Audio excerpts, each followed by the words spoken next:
shopgear.com. The following is a presentation of the Gear Radio Network. Ladies and gentlemen, you're listening to the Better Live Than Dead podcast. And we welcome you to the Better Live Than Dead podcast, powered by the Gear Radio Network. This is episode 134. 134. The big game reviewcast. That's right. The big game has come and gone.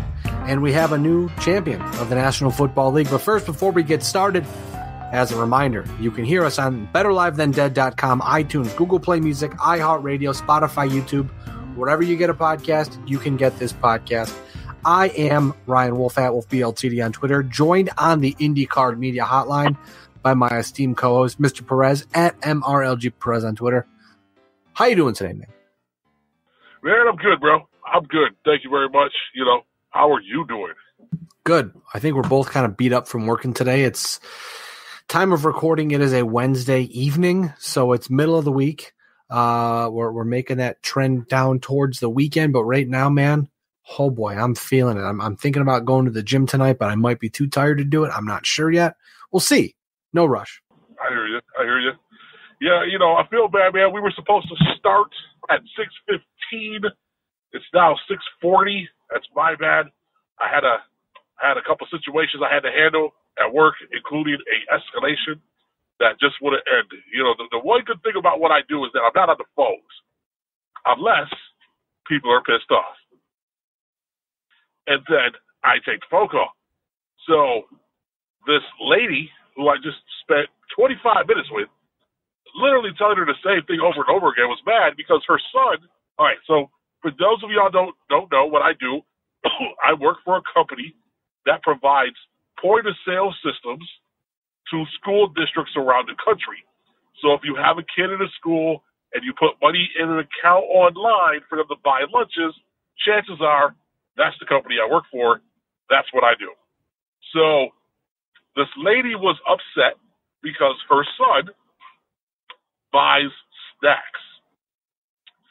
Not just lunches, not just like water. He buys snacks. And she doesn't want him having snacks. So after going round and round with her, I was like, you got to call the district to get meal controls. They can set something up to where it'll literally stay on the account, just food, like no snacks. But that wasn't good enough for her. She wanted us to do it, but we couldn't do it because their district does not have that set up to be activated online. She literally has to call the cafeteria at the school that her son goes to, and they can do it. That was enough for her. She wanted us to do it for her because she was special, and she told me that. She literally said, I know you don't do it for everyone else, but you don't know who I am. I'm special. You need to do it for me. And I was like, no. So fast forward a little bit here. She then says, my son's fat. That's why I don't want to have snacks. He's portly. He doesn't need snacks. So I was like, okay, well, that's great. I'm fat too. But, my mom's not calling someplace going, my son's fat. Then I found out this kid's not fat. This kid is an absolute beast. She says to me, he plays football. He's in 10th grade. He's 6'6" and weighs 250. That What? sounds like in good shape. Bro, you got a 16-year-old that's 6'6" and weighs 250? Feed that boy more food. That dude's going to make you $1 million freaking dollars later on in life. He's got the size. If you push him to do well in sports, just don't, crap on this kid because he's 16, weighs 250. Of course he wants some snacks. That dude probably eats a ton of food every single day. And she said he plays football. So I was like, so this kid is active. It's not like he's sitting around just wasting away or getting fat, just eating snacks. This kid's active. I mean, I know how high schoolers do it. This time of year, you got, this time of year it's over, but, during football season, they got two-a-days and weight room. And, bulk this up. kid is right. This kid's a monster. Let him have some snacks. But, I went round and round with her for 30 minutes while she crapped on her son. And finally, at the end of it, she was like, fine, I'll call the district. That's what I've been trying to get you to do anyway. Hey, sometimes some people just want to complain and be heard, you know? Yeah, but you know what? Like, after 25 minutes of me telling you I can't do it, you got to call the district, you would think at one point you would realize he can't do it. I got to call the district. It's probably a white lady named Susan. She was definitely Caucasian. Let me speak to your manager. That's the thing. Like, I am that person. So. Well, hey, with that being said, let's talk about the Super Bowl, shall we? Yes, let's talk about the Super Bowl. The New England Patriots defeated the Los Angeles Rams 13-3. New England's sixth world championship in 9 seasons. Very nice. Tom Brady, 21 for 35, 262 yards and 1 pick. It's the third least amount of passing yards in his Super Bowl career. He had 236 versus Philadelphia in Super Bowl 39 and only 145 against St. Louis in Super Bowl 36. It's his first Super Bowl appearance where Brady has not thrown a touchdown. And per Elias Sports Bureau, Tom Brady becomes the second player in National Football League history with a championship victory in his 20s, 30s, and 40s. The only other player, Lou the Toe Groza. What a great name. What a great nickname that is. So, Lewis, off the bat, what are your thoughts about the Super Bowl that we just witnessed? Man, listen, I don't get it. I don't get it. Now, first of all, I will say, defensively, it was a great Super Bowl. I actually enjoyed the game because of the fact the defense has stepped up. Everybody was expecting a shootout. I was expecting a shootout. We're talking about the highest scoring team in the league and like the third highest scoring team in the league. Everyone was expecting a shootout. And watching the reacts on Twitter and Facebook, everyone thought the game was boring. I did not. I thought it was a great defensive game. These two teams came in there and stymied the other offenses, which is not something you saw happening a lot this year with those two offenses. But what in the bloody blue hell were the Rams doing? They completely didn't play the game they normally play. I was sitting there like, what are they doing? What are they doing? The Rams barely ran the ball, and they're a play-action team. They ran the ball a ton during the regular season and barely ran it in this game. I got to be honest with you, man. That surprised me. It shocked me. Normally, I would say Belichick just outcoached the other individual, but I don't think that's what happened here. I feel like the Rams went to a whole new game plan, and it didn't work out for them. I feel like, yeah. I tell you what, my one friend on Facebook thought. One friend on Facebook thought that the Rams were told not to play because they wanted to give Brady another ring by the NFL, which I don't buy into that. That's probably the stupidest thing I've ever. That is the dumbest thing I've ever heard in my life. Yeah, I mean, at the end of the day, Sean McVay said it himself that the Patriots outcoached Bill Belichick, outcoached him, which is what we expected to kind of happen. We mentioned it in our preview, and this brings us to our first of 3 big things, that Sean McVay had to crack the defensive code of Bill Belichick. He could not do it. Offensively and defensively. It was almost offensively like the Patriots were able to change their schemes and give different looks to almost bully Sean McVay into doing exactly what they wanted. Now, granted, the offensive performance was not great, but the Patriots defense didn't have a great offensive performance. The Patriots defense did the same exact thing their offense did. They were able to get Sean McVay. It's almost like the Bill Belichick was playing chess. Sean McVay was playing checkers. Bill Belichick knew exactly what he wanted to do. He knew exactly what he wanted to do and how he wanted to get it done. And Sean McVay played right into his hand every single time. The one thing that I wanted to point out here that was mentioned on a radio show that I very interested to find out because I wasn't paying that much attention, to be completely honest. First off, obviously, Jared Goff could not get comfortable, had zero rhythm. They pointed out on Sunday that the Patriots behind the scenes were saying, you know, ball in his hand, he'll crap his pants, and it looks like, you know, they were not wrong there.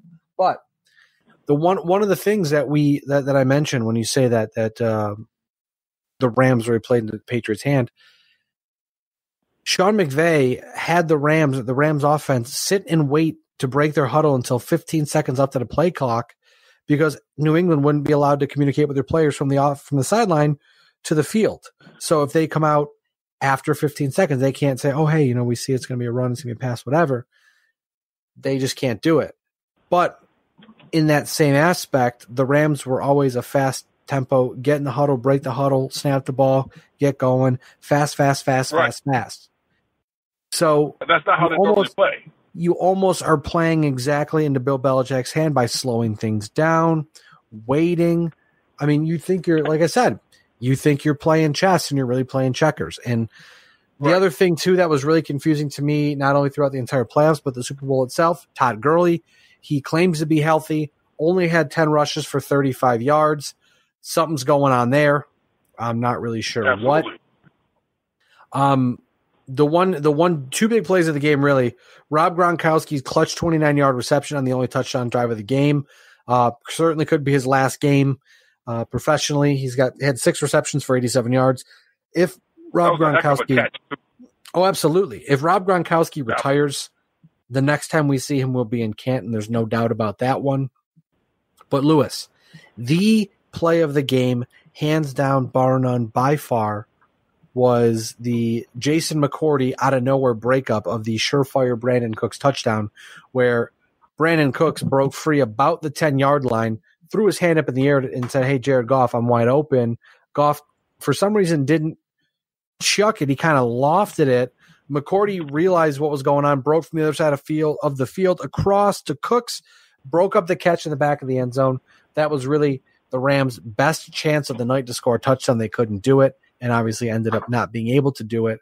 But, man, people were saying that was a boring Super Bowl, and I think, like, yeah, you know, you're used to offense. That's like the tired, wired thing on Twitter where someone says, like, tired, whatever, wired, whatever.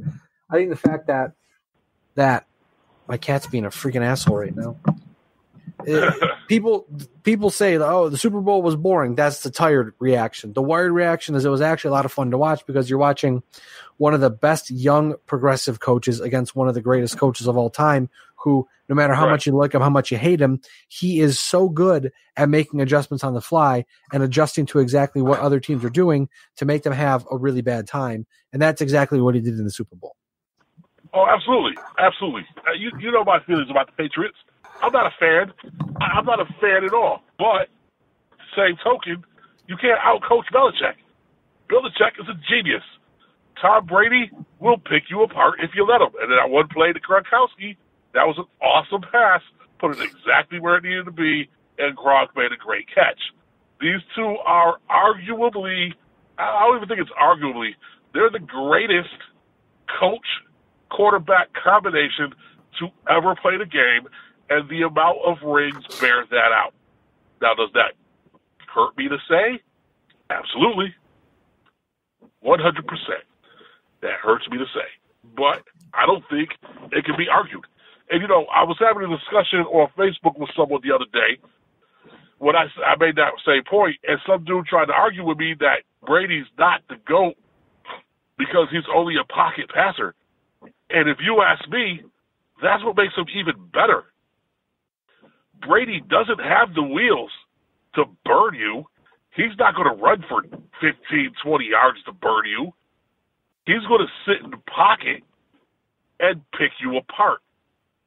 That makes him even better than someone who can run. Because a lot of the times the running quarterbacks, wow, they're good. You know, you don't see a lot of real great ones. And even if, like, Cam Newton, he's gotten beat up. You know, he was a running quarterback. Has he won a ring? No. You know? So I think, sure, Brady's a pocket quarterback, but you can't stop him in the pocket. So you're telling me that he's not the greatest because of that is invalid, and he has the rings to prove it. He's got the Super Bowl appearances to prove it. The one thing that I was going to mention here in the second of three big things this week, kind of a quick super rant, if you will. The one thing that really kind of stuck in my craw, I guess is the best way to put it, heading up to the Super Bowl.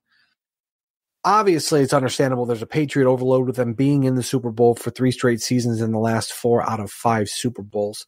But for me, it really is somewhat just kind of gross to go on Twitter, to go on Facebook, to go on Instagram, and see all non-Patriot fans talk about, go Rams, I'm a Rams fan today. It's like, no, you're a Bills fan, or you're a Cowboys fan, or you're a Steelers fan. Like, it's okay to root for someone in the Super Bowl, but to just throw yourself out there and be like, oh man, go Rams, Brady sucks, Patriots are stupid, Tom Brady sits when he pees, stupid shit like that. I'm like, you know what? Log off. Delete your social media account.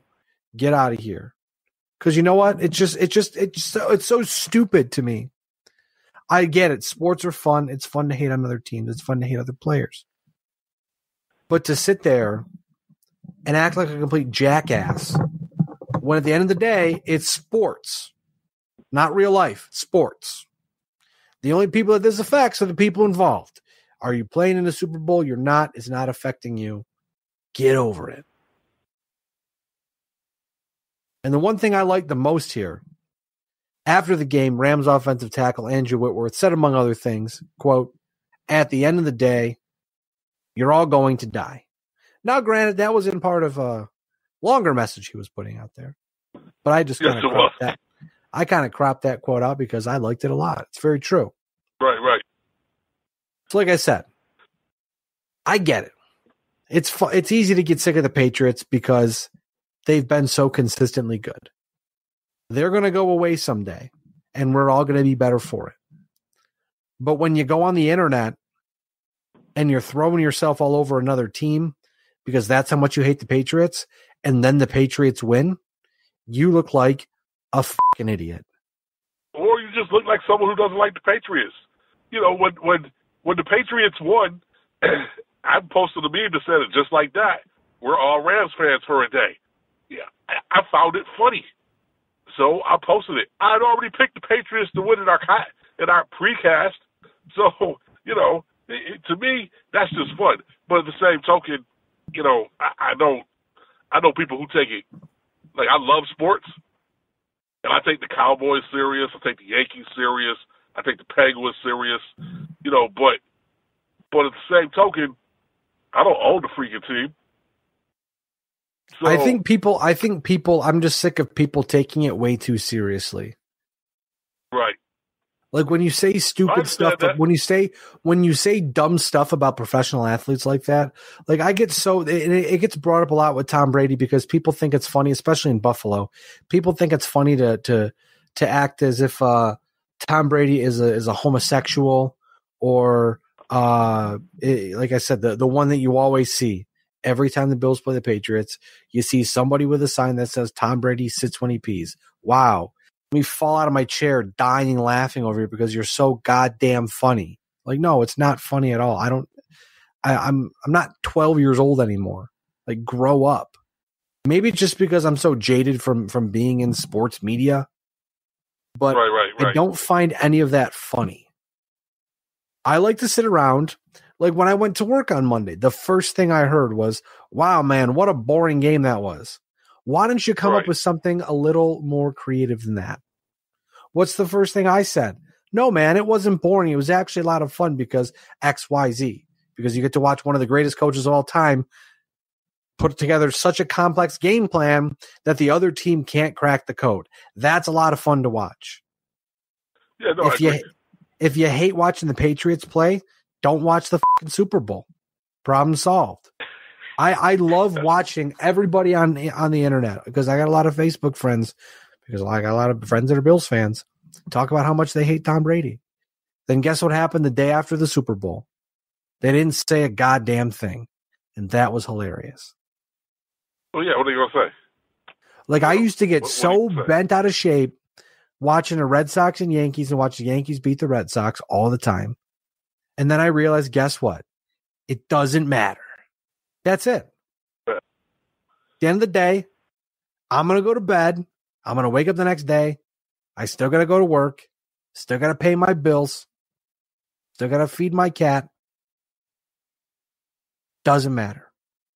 Does it suck? Absolutely. But guess what? My life's going to go on. And maybe I'm an old man and I'm a party pooper, whatever. Say what you want. I don't give a damn.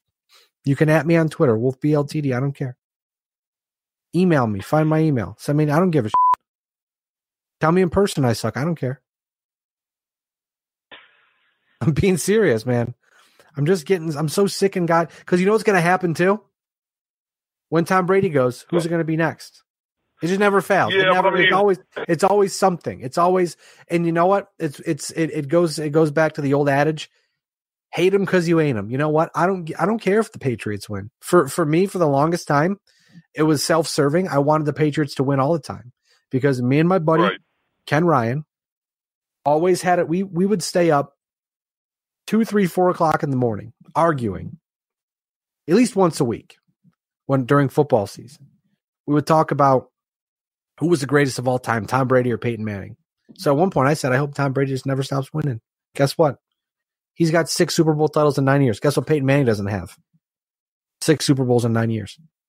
He also can't throw the ball forward because he has a blown up neck because he's a goddamn giraffe. But that's a different story. That's true. But I love this stuff. Because you know what? It's great too. Because I'll play the villain. When someone tells me, hey, Tom Brady sucks, guess what I say? Prove it. Because you're going to have a hard time trying to prove that one. I mean, the man has more Super Bowl titles, more Super Bowl championships than most franchises. By himself. True. By himself. Like, okay. I guess what I'm getting to. He's got more Super Bowl titles by himself than all franchises except for one. Yeah. That'd be the Steelers. Yeah. He's tied.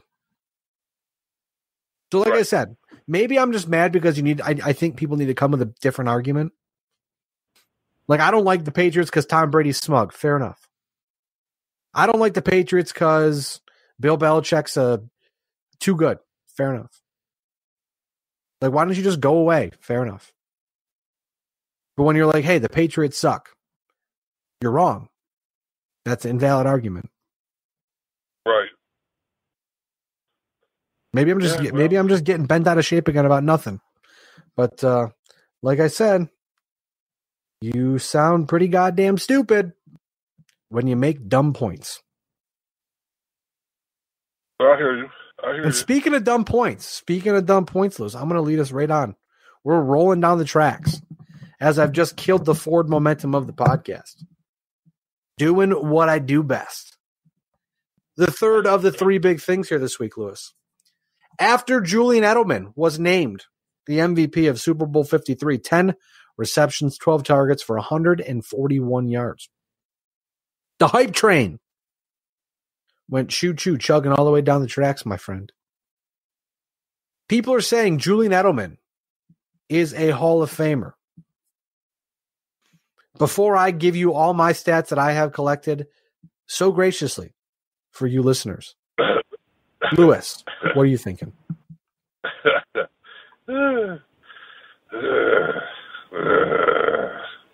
Are you okay over there? Listen. Hall of Famer. I mean, I saw all that online also. All these people talking about he belongs in the Hall because he's had a couple of good games. Yeah, sure, that's great. Like, he's had a couple of good games. But let's be completely honest. He's not a Hall of Famer. He's not a Hall of Famer.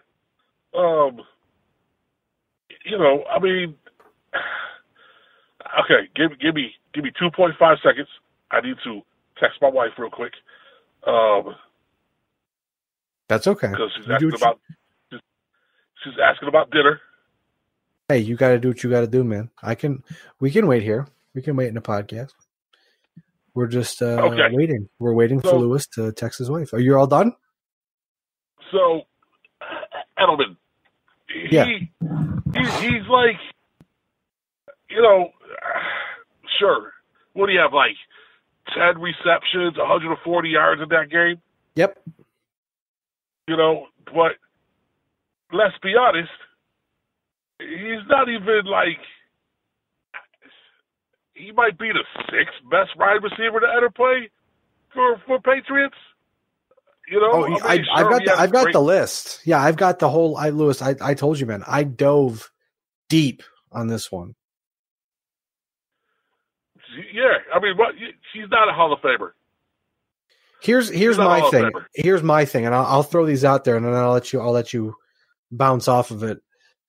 Okay, so first off, like you said, Julian Edelman, not even the best wide receiver to ever play for New England, let alone not even the best on the team right now. That would be Rob Gronkowski. Julian Edelman is 7th on the Patriots all time, 5,390 receiving yards and 30 touchdowns. Rob Gronkowski, 78-61 in terms of receiving yards, 79 touchdowns. Like I said, not even the best receiver on his team right now. As for postseason play, might be a factor, a la Curt Schilling with baseball, despite the fact that I don't believe Julian Edelman is a raging racist, but that's a different story for a different time. The postseason play is a factor, but definitely I do not think it's enough to put him over the top. Edelman is the 11th player in football history to record 6 or more catches in multiple Super Bowls. Second most receiving yards in Super Bowl history behind Jerry Rice. Jerry Rice has 22.45. Edelman, 13.45. Edelman is the 7th player to win the Super Bowl MVP as a wide receiver. He goes with Lynn Swann, Fred Biletnikoff, Jerry Rice, who are all Hall of Famers. Then you've got Deion Branch, Hines Ward, San Antonio Holmes, and now obviously Julian Edelman, who are all not Hall of Famers. The one thing that stands out to me, Lewis, there are so many more deserving wide receivers that have yet to go into the Hall of Fame. You've got Isaac Bruce, who was a Hall of Fame finalist this year. Gary Clark, Henry Allard, Torrey Holt, Chad Johnson, Ocho Cinco, Derek Mason, Sterling Sharp, Rod Smith, and the aforementioned Hines Ward. Now, mind you, Lewis, 279 Hall of Famers in the history of the Pro Football Hall of Fame. Only 17 of those 279 are wide receivers. There is by no means any chance in hell that Julian Edelman is one of those 279 or one of those 17 players. The average Hall of Fame wide receiver has 12,672 yards in their career with 99 touchdowns. Julian Edelman has about a third of that, roughly, both. Third in the yards and the touchdowns. Also, the PED conversation. Don't know what Julian Edelman tested positive for, but he failed a drug test last offseason, and it wasn't for an illicit drug, marijuana, cocaine, whatever. It was something that was so suspect they couldn't apparently determine what it was. I remember it came out. They were talking about, the scientist said, your sample is diluted. We can't figure out what it is. You're suspended. Didn't win the appeal. Sat out for 4 games. Now, mind you, I'm a big believer. Talked about it with baseball, Lewis. I talked about it with John. I've talked about it with you. PEDs, cross your name off. Don't care how good you were. You fail a test, you're out. Barry Bonds, Roger Clemens, they can go. They never failed a test. Alex Rodriguez, you're out. You failed multiple tests. Julian Edelman, don't care if you're good, great, or the best or the worst. You fail a test, you're out. That's it.